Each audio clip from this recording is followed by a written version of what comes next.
Well, it's the July 4th weekend, and I've made significant progress on the white Crown Victoria here. I think in the last video of this car you saw that the instrument panel was completely removed along with the steering column.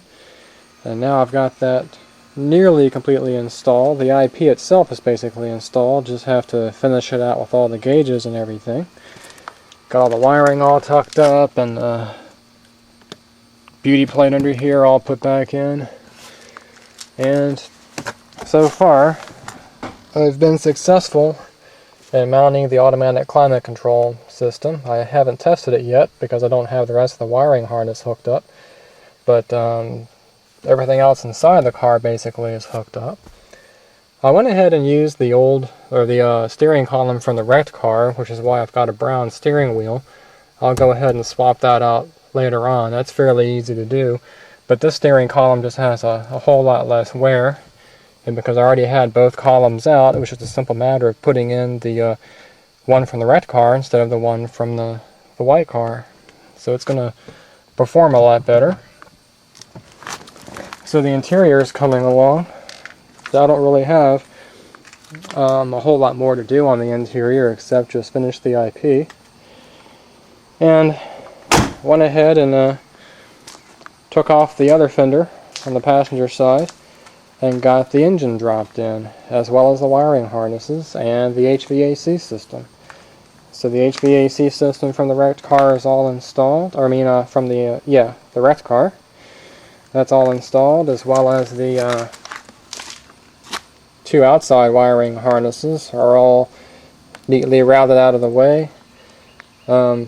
One of the things that if you're changing out a heater core or have the fender off or have any reason to take out part of the HVAC system is I noticed when I took off the bolt behind here, or the nut behind here, there was some sealer.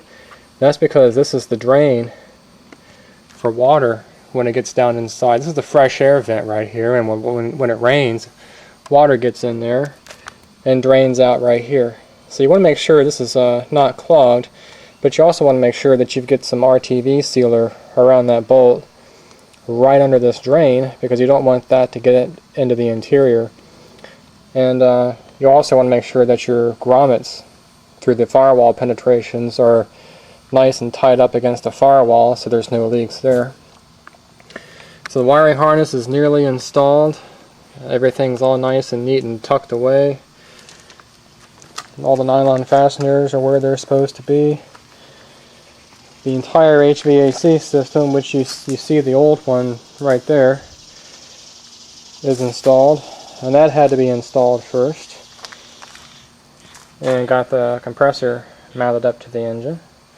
The reason it had to be installed first, as you can see, there's just no clearance to get that out with the engine in the way.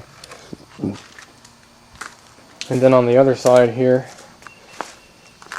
the other side of the wiring harness is all connected up and finished this way.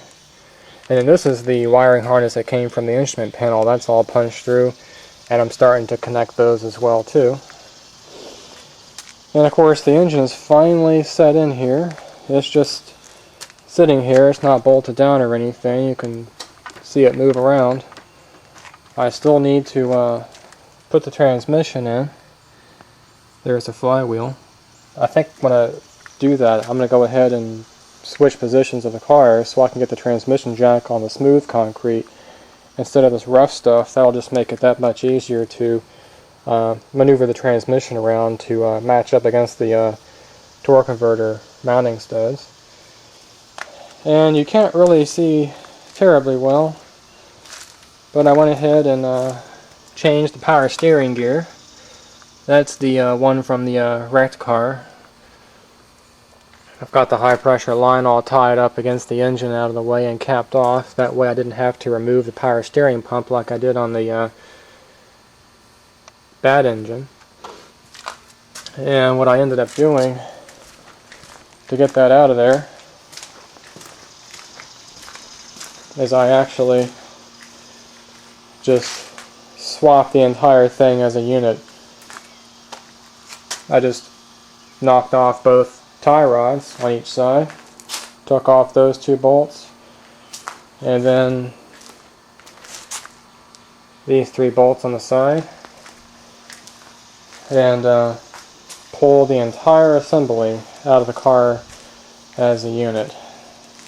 Very heavy, but managed to get it done. I put the old power steering gear in this wrecked car just so I can have some way of keeping the wheels straight when the tow truck finally comes and hauls this thing out of here. I'm definitely going to take off the ABS pump and valve body assembly. I'm not sure whether I'll swap it to the other car or not. Probably not, but I'll definitely keep that as a spare.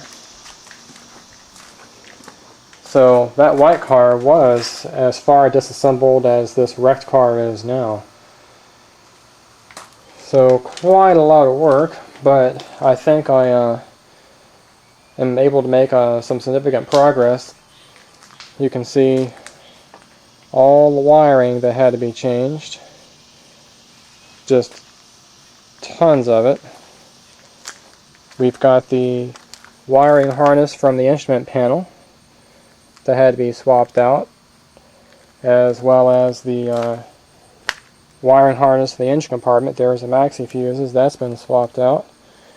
And I went ahead and changed out the wiring harness for the and relay center for the PCM, powertrain control module. And there's the old instrument panel, what it looks like from the wrecked car. So everything on this car was basically as disassembled as everything you see here, and all the wiring swapped. So what I'm going to try to do today, I'll do the transmission a little bit later on. What I want to do is get this front end all finished out, and that way I can have the hood protect all the components. I don't want to have rain getting in here and damaging any part of this nice engine. And I took the radiator cradle out of the wrecked car, and I went ahead and painted it white. I just rattle canned it and put the airbag sensors back on, and this radiator cradle is ready to go back in.